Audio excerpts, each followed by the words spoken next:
Hello, everybody, and welcome to a conversation today all about one of the most hot potato topics of right now, which is employment, jobs.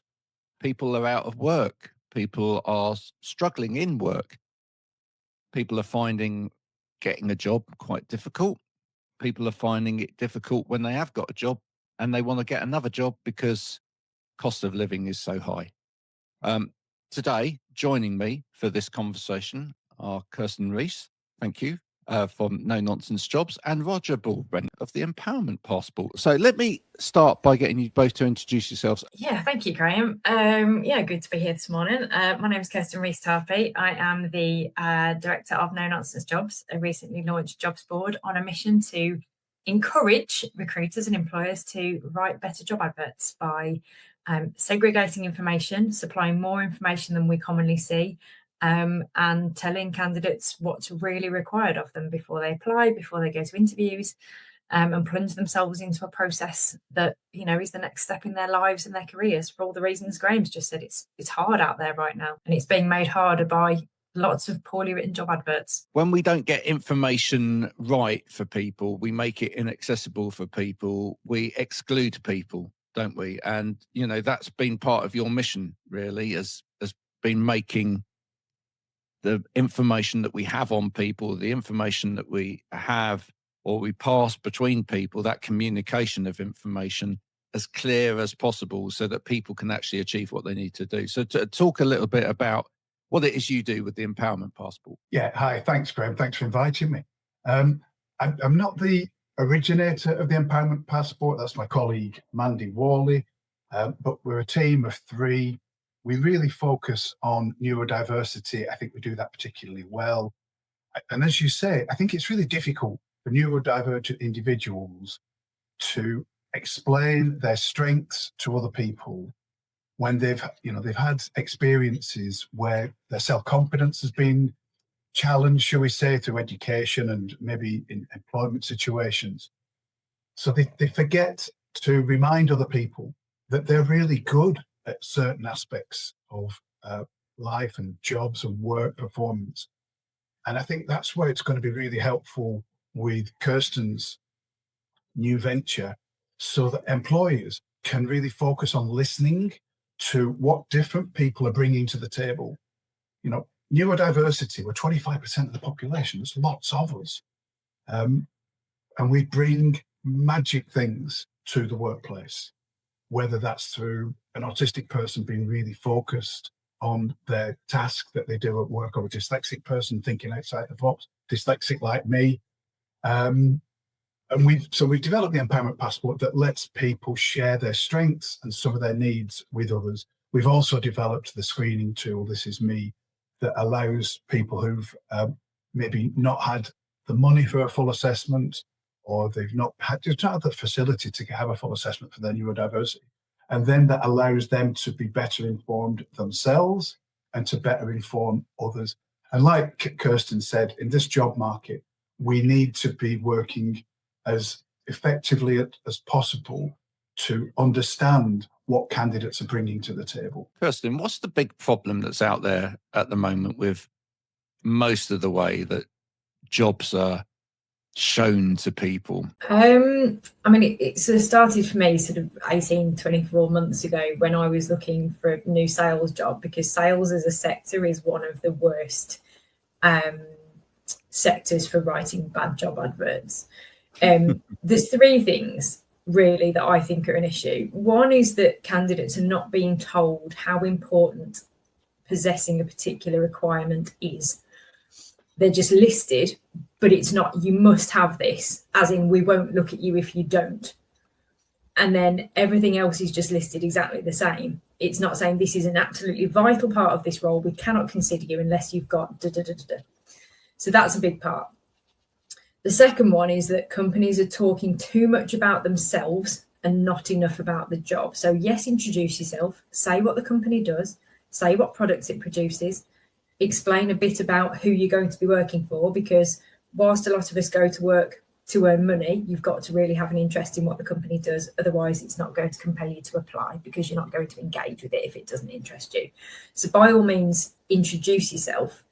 But probably one of the worst adverts I saw on one of the larger well-known platforms had a company introduction which was 1,800 words, and that was before any details of the job had even started. That was just the company talking about itself. That's half a book. That's half a book. And the third thing is the visual aspect. So, and that's something we've worked really, really hard on in the development of no nonsense jobs with our developers. We're continuing to work on it, with Roger and other people, that's the inclusive thing.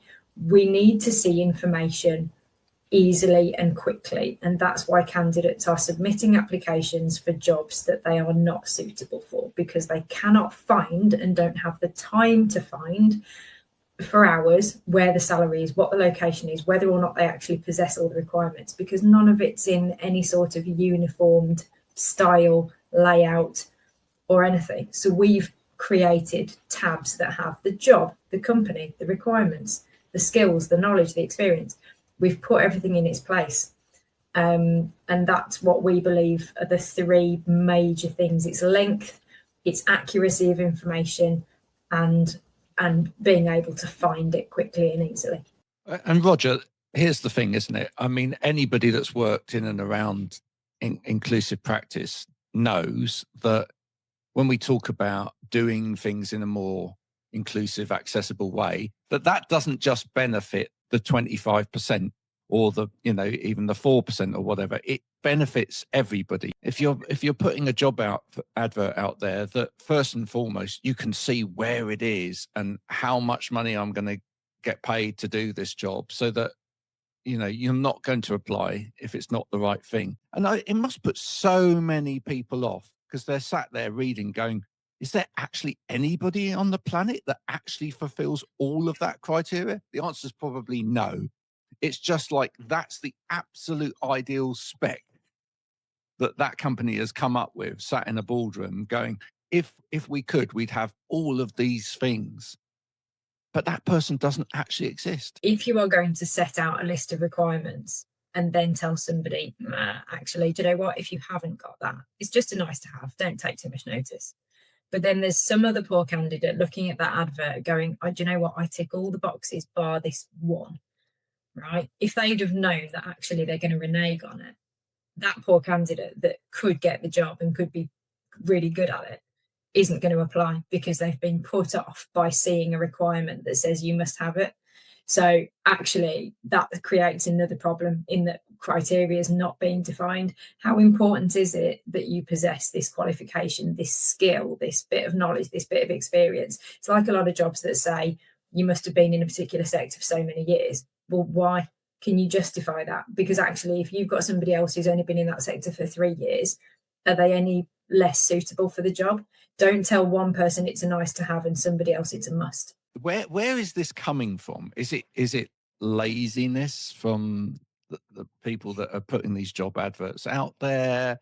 Is it lack of training in a way, in terms of the people that are putting together job adverts, or the people that are involved in bringing people into the company? They haven't had any kind of training in terms of what they're meant to be doing to do this. Is it because it's not really anybody's job? Maybe it's all of these things. Where do you both think the problem comes from or originates from? Yeah, I think you've touched on some really important issues already, Graham, about the barriers that they're either constructed deliberately, or by error, or by lack of thought, or lack of understanding of the kind of people that we're wanting to attract to the job.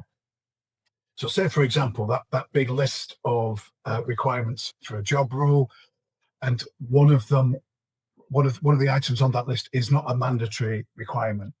That could be putting off a neuroatypical individual, say an autistic person, from applying for that job, but they may have all the other skills that's required for that job. Bearing in mind, if you recruit an autistic person, you are getting 154% of an employee because they're so the autistic individuals, as you know, we all know people who are autistic, diligent, hardworking, tenacious, really keen eye for detail. These are huge assets to a company, to an employer, but they might be put off to applying for that. This is where I think no nonsense jobs is going to be such a boon, such a help for people who perhaps in the past have struggled to go for jobs and go for interviews. If they have a little bit more guidance and a bit more support from the potential employer, then you're going to get people applying for jobs that they will be really competent at doing.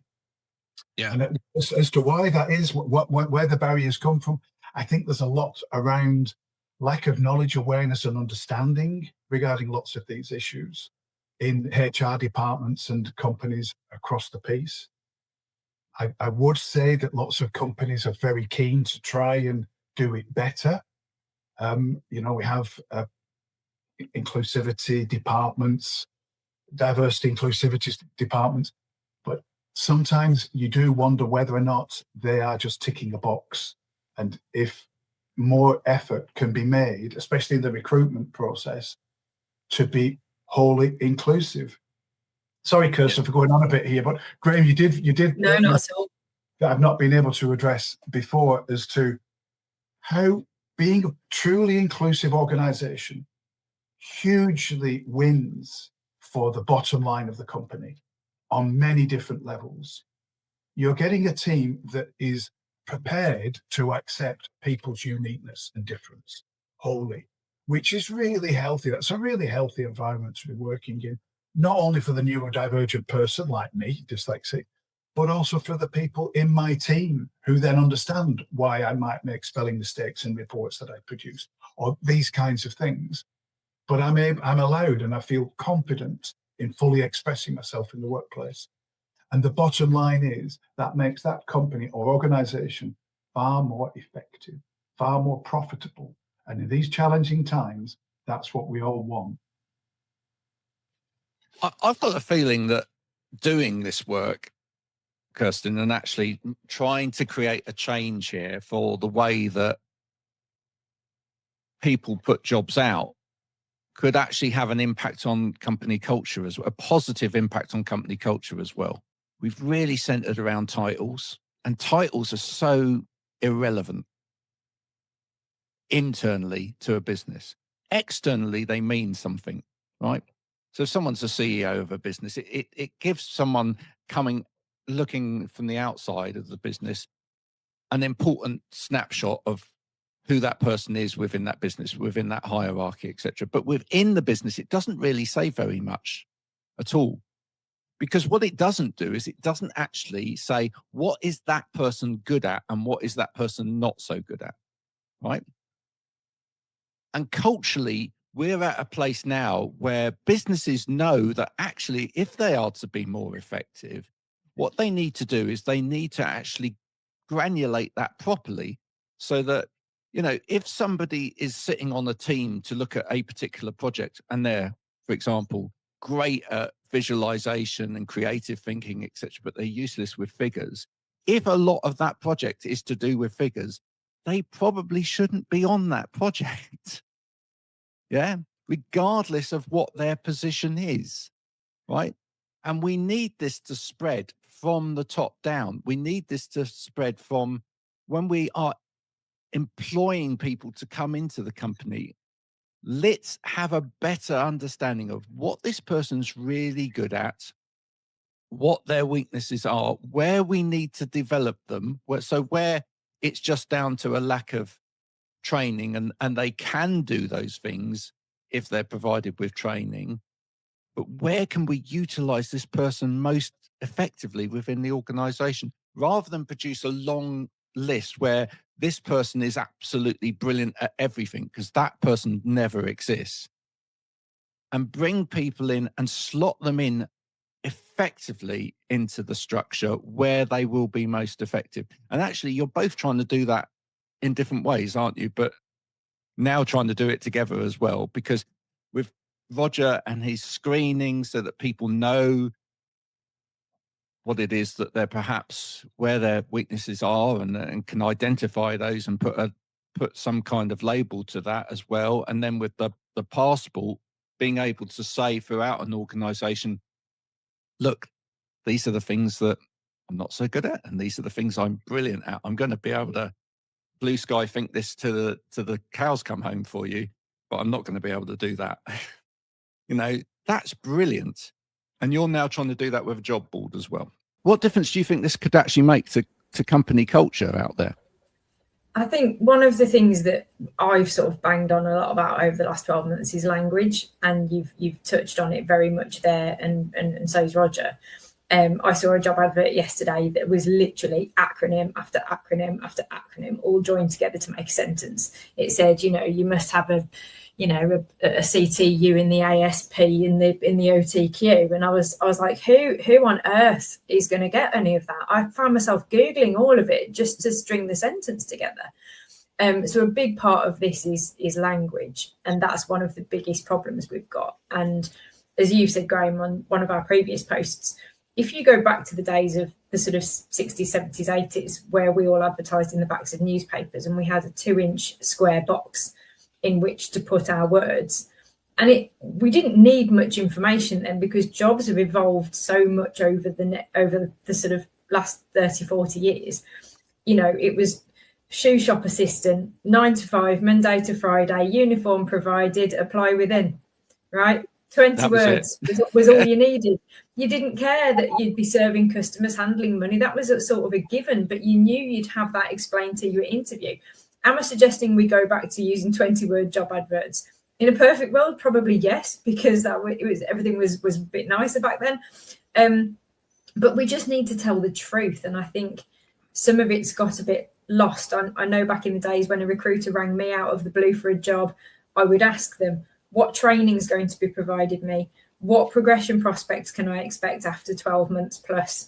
Who am I going to be working with? What impact is my role really going to have in this company? It's like you say, somebody just wants to look at a job and say, what will I be doing?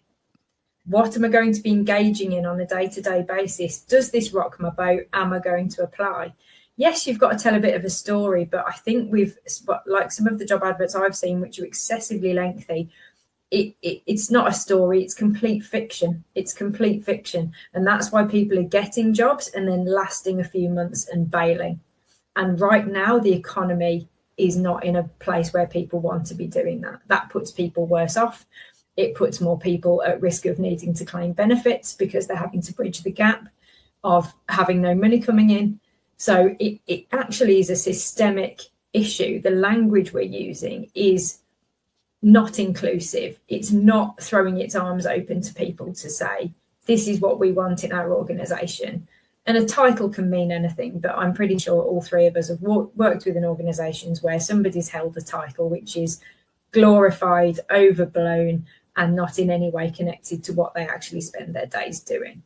So yes, the title's a part of it, but it's all about the rest of the duties. Set people up for success at the job advert stage. Because if somebody can go, that's me, that's me, I want to apply for that. Yes, bit of fire in my belly, I'm going to apply for that. Instead of hundreds of applications that recruiters are saying they're sifting through of people that don't tick half a box, let alone any of them. Yeah. It's language. I was a COO in my last paid role, but on the HR system, I changed it so it said "makes the tea." I didn't want to be known internally as a COO. I just makes the tea, because just feel like when you're in charge of like bringing people together within the organisation, the tea person is the person that does that, right?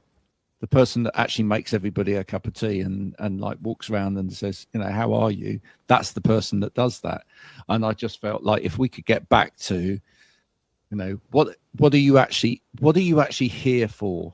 What are you actually within this organization to do? What is it that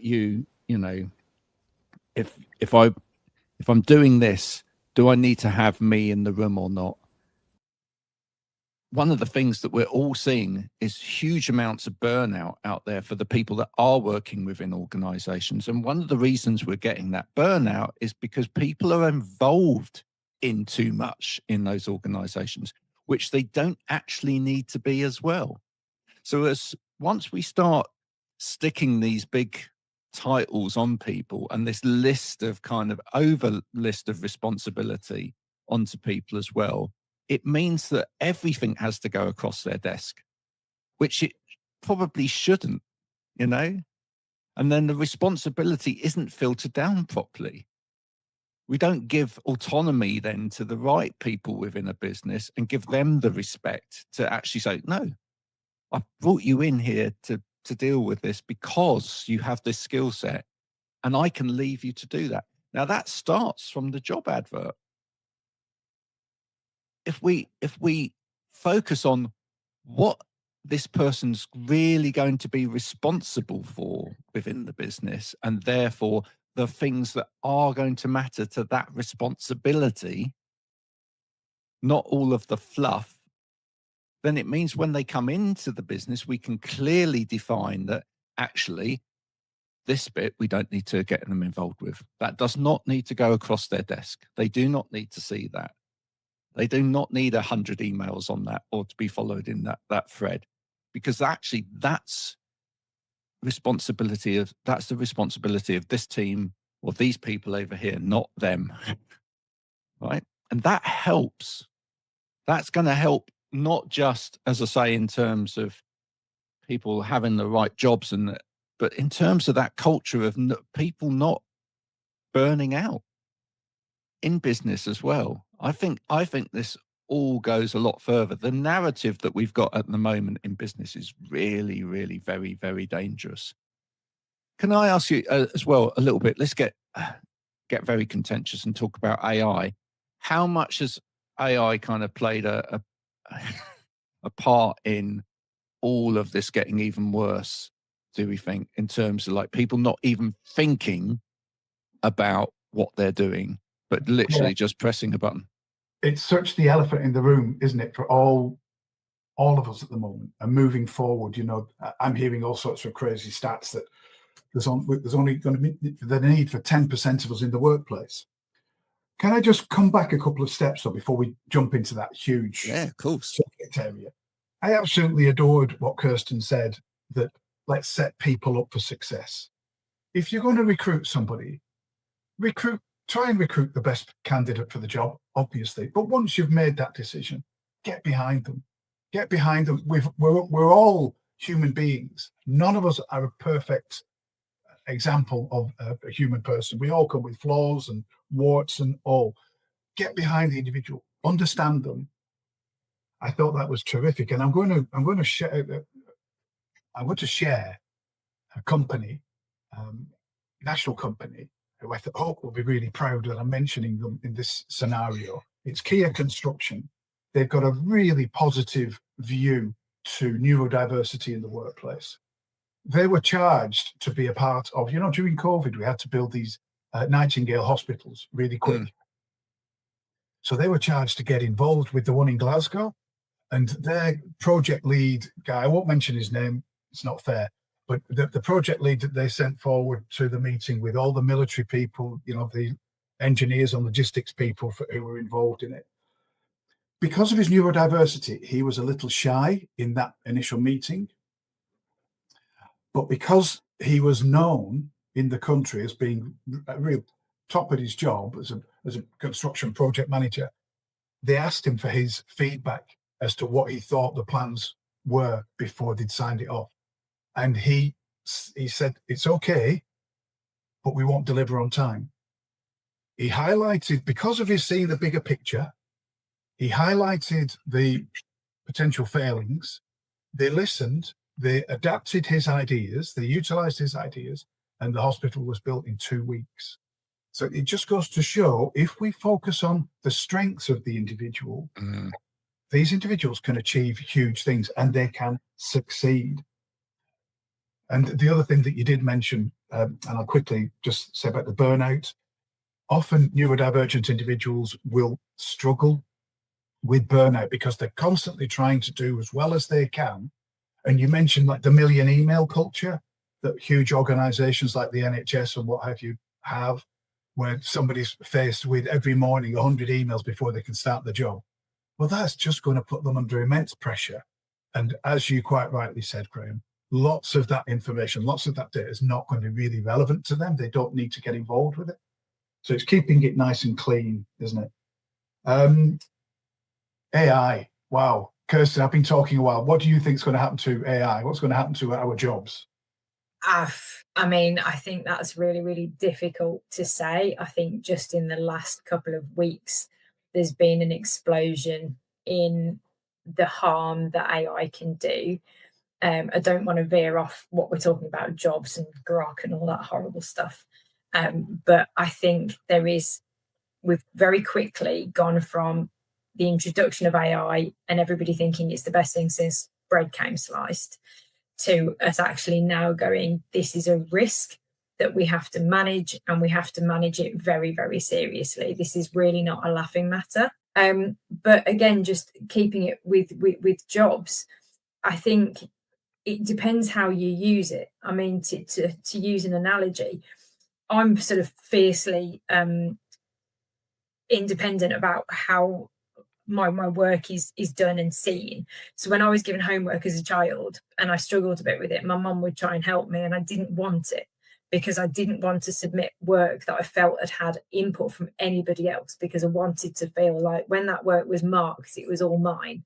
And that doesn't mean I'm shy of asking for help in my life, but I want to feel like what I've submitted is my own. AI has quickly become something that people were using to titivate an email and just polish it up a bit, to being something we're using to write the entire thing from scratch. And now you've got recruiters who are having to use AI to check for the use of AI. And it's gotten ridiculous. And somebody even put a post on LinkedIn a couple of days ago moaning about the number of applications, cover letters, CVs, which are all phrased the same words are popping up in the same order, and how blatantly obvious it's becoming that AI has been used. And then at the bottom of the post put, full disclosure, I've used AI to write this post. And I was like, oh, well, yeah, but I think this is the problem that I'm talking about. The problem I'm talking about here is that you know, there's been some fairly famous cases in the news recently where within organizations, people have used AI to you know, look over an email or whatever, and then they've bullet pointed it, and then they've sent it off elsewhere, and then that person's used AI to look at it. So the point is that I think the biggest danger, forget it taking away jobs, the biggest danger is it taking away human thinking time. It's taking away character is what it's doing, because recruiters are saying the same. Don't think we don't know if you've used AI in your application or your letter, right? It's the same words in the same order, in the same paragraphs, for the same sections of the job advert, right? So we can, and they're now saying we can spot it a mile off. Well, actually, can you? Because if candidates were to scan every single job advert for the use of AI, I'm pretty sure a stupidly high percentage of them would have been written using AI. Right. I think the biggest problem at the moment is that people's processes enable AI to get in there, right?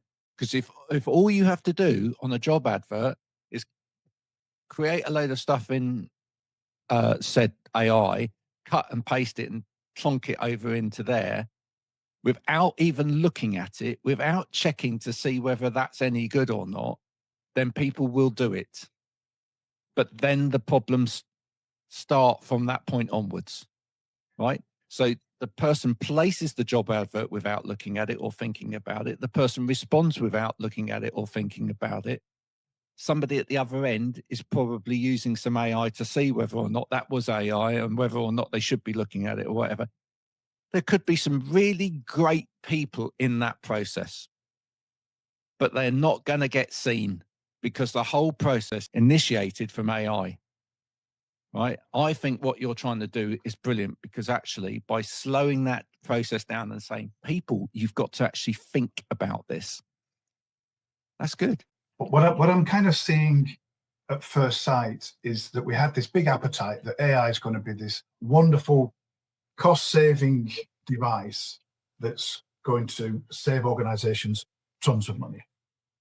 But what it's doing in the process, we're hiving off our humanity, our human creativity, our uniqueness, our brilliant way of communicating.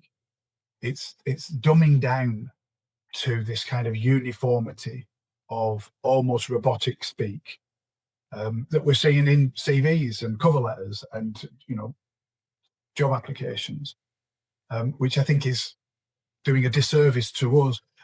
I'm not convinced that AI is going to be the revolution that we all think it's going to be, because it comes with so many concerns, threats, pitfalls in lots of different industries. I'm old enough to remember when we had the internet and everybody said, oh, the internet's it's going to cut half the jobs in 10 years. We're all using the internet perfectly fine. I think AI will become a tool that we use for the laborious, mundane stuff, and perhaps to help some of the creativity stuff. It's like when you were watching a PowerPoint now, when you see PowerPoints, where AI is being, Copilot, whatever, is being assisting the PowerPoint generation. It's so obvious that it's being done not by the person who's created the PowerPoint. It's being done mechanically, if you like.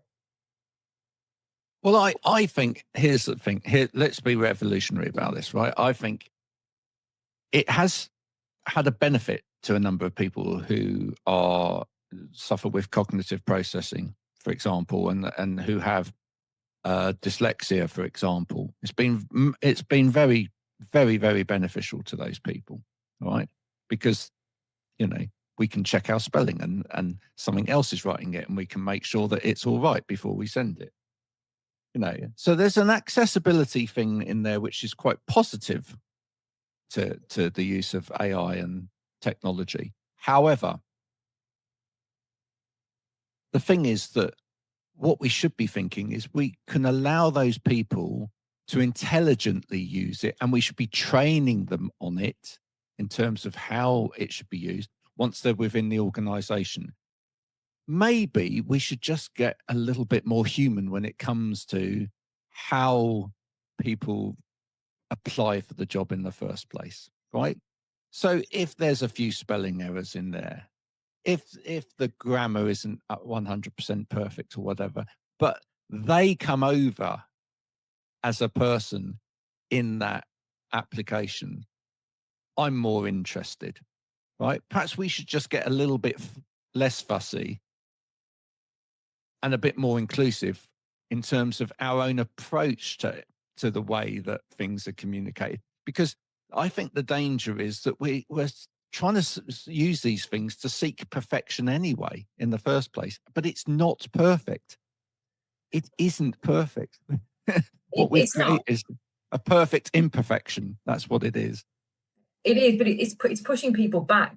Again, I saw a post yesterday about somebody who had said, because AI is deemed to be so perfect and AI doesn't make spelling mistakes, right? I'm quite sure that's not 100% accurate.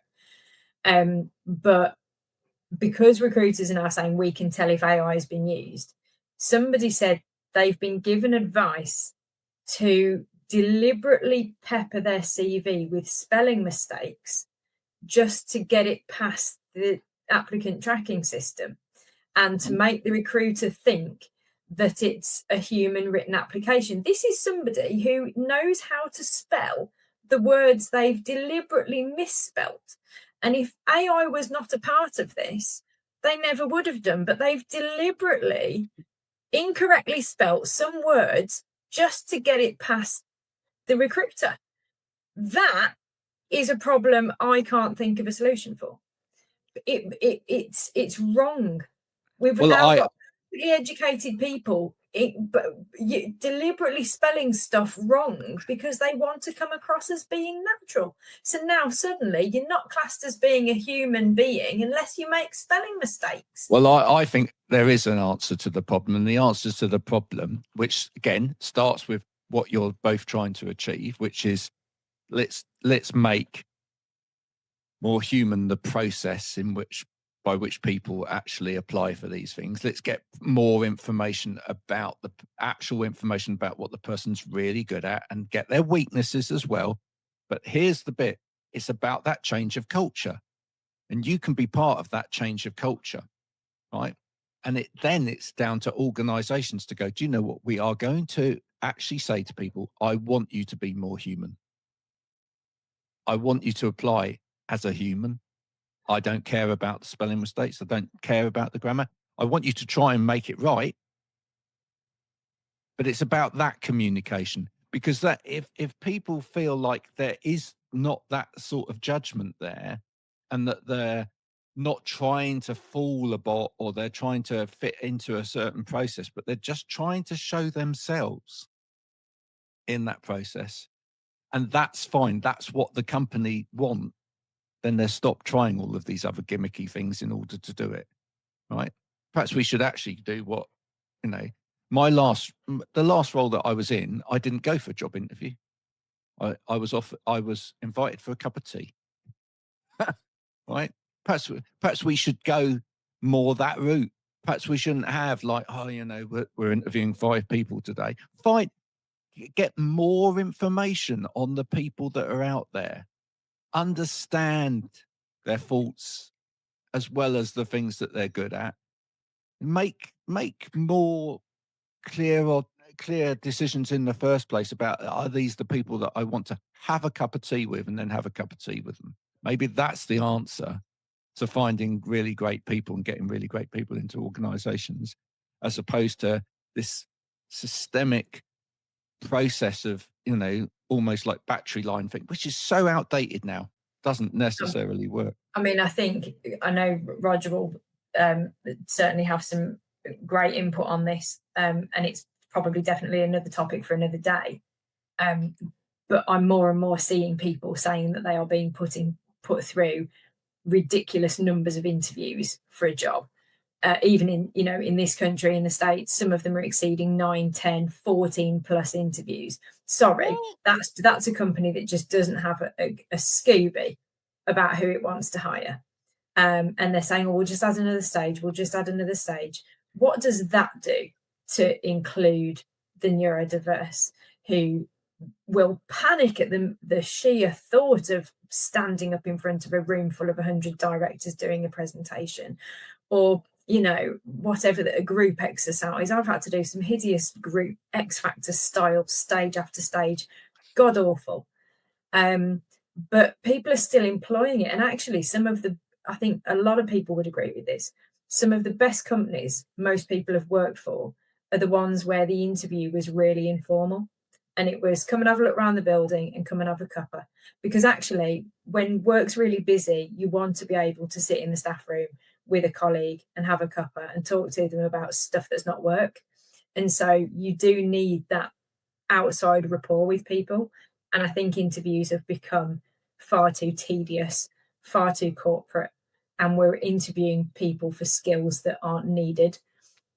And part of what we're trying to do, and I know that this is important to the Empowerment Passport as well, is keep it simple and hire people for what you need them to do, not what you need them to do in the future. You can tackle that later. Not what you might need them to do for a job that doesn't exist yet or the promotion they haven't got. Hire for the now, because that's what keeps everything more succinct and more compact. And that's why candidates, I think, are struggling with this list of requirements, because what companies are doing is they're not looking at the person they need to fill a gap now or to be employed in a newly created position. They're adding a mile-long list of duties because they see that position progressing in the future. Well, that's great, but don't whack that all into the initial job description, because that will just alienate people, because it makes it look like you're offering 40,000 for 40,000 hours in the week, and nobody's got 40,000 hours in the week. And that goes back to what you started this podcast with, which is that people are getting 100 emails a day they shouldn't be seeing in the first place, because it's not their job to see them. Yeah, Graham, that point that you make about culture shift, that's within education and employment, this thing that is somebody doesn't use whom in its correct context as opposed to who. for example, then that becomes really tedious and it just builds barriers. What we want people to be able to do is to come to the workplace, feel comfortable doing the role that they know they're going to be doing. And that thing about being successful, helping them succeed in that job when they land. Going back to the AI, who knows what's going to happen with that? I'm sure it's going to put pressure on jobs, certain aspects of jobs. And that's an inevitable thing. And who knows how our jobs are going to evolve moving forward. Different jobs are going to come out of it. Different roles are going to come out of it. They're already trialing one part of the UK having manless or womanless driving taxi cars. Yep. I think one of the benefits of having a taxi is that I've got somebody who I can chat to. And I if I'm coming from a night out and it's maybe a bit of a dodgy area, I quite like the fact that I've got another human being sat beside me. You know what I mean? I don't think I want an autonomous little drone thing taking me off home. So I think things are going to evolve and we're going to see a lot of fast change over the next few years, with or without AI. AI we're not going to be able to stop it, but I think it shouldn't be the only thing in town. I think there's got to be lots of nuances to it. Absolutely. Kirsten, the site is live. People can now register. So let's just talk about that to end today. What if people have listened to this and they're thinking, right, okay, that sounds good. There's a site out there that's trying to make a difference here. What do they need to do now? So you can contact us through the website. You can give us a call. We've, trying to say to people, give us a call. We've had customers that have rung us up already. It's really nice to not just answer web forms and that people have actually picked the phone up to talk to us, which is really nice. But yeah, our adverts are not like the others that we think you've been used to. We're already getting feedback from people that says, oh, you're not on the multi-posters. We can't just paste everything into one box. I'm used to being able to put this in here and that in there. Not with us. That's the whole reason that we've done it. So I think the message I'd like to get across is this is a complete re-education of writing and saying, understand what a skill is, right? Because I saw a job advert yesterday that had a list of skills, and in the skills it said checking the balance sheet. Yeah, we'll leave that there. And various others. That's not a skill. I mean, it's just understanding. And I think it's just getting people to peel back and say, understand the English that you are so readily testing other people on. Because if you can't write a coherent advert yourself, what hope are you giving candidates? And that's candidates everywhere, including the candidates that Roger and his company are championing, because they're the people that are missing out and they're the people that really need to see this stuff. So be better, give it a try, and let's try and change the way people write and make that normal. Yep. And one of the things I know that's on the agenda to really kind of push home as well is that you want organizations, if you are disability aware and you're making sure that you're as inclusive as possible, you want them to get in touch with you, so that because you're promoting that on the website, you're showing that those companies are disability aware, aren't you? Yeah, absolutely. It's not about you as a recruiter. It is obviously about the company that you're recruiting for. But we've worked very hard to get things like that on our website, the permissions to use that. If you're disability confident, there's 20,000 companies in this country that we know are between committed, employer and leader. The leaders out there are the people that are leading the way. They are showing exemplary inclusion with their companies, whether that's the way their building is laid out, whether that's the training that their staff have got, mental health first aiders and so on. But yeah, shout about it on the website, because you do see it on other websites in some small print at the bottom of the advert, we're disability confident. Well, don't put the logo on there and tell people, because there's too many people sat at home right now worried that they won't work again because they can't get in the door of a company that can accommodate their needs, whatever that need might be. So, on our website, you can say it very, very, very clearly on the advert. I think the last thing that I would say, I am a very firm believer that recruiters have more information than they say they've got. And in the jobs that people have rung me up for, I've said, as I said earlier, what's the training on offer? What progression is there in the future? And they've answered me. Now, either they've stood there and just made it all up on the spot, or they've got the information, they're just not willing to share it on the adverts. What we're saying is share what you know, make the effort to find out more about who you're recruiting for, because you say that you do it. Social media posts are full of people saying, we want to recruit better people. We've got, this is what we're doing.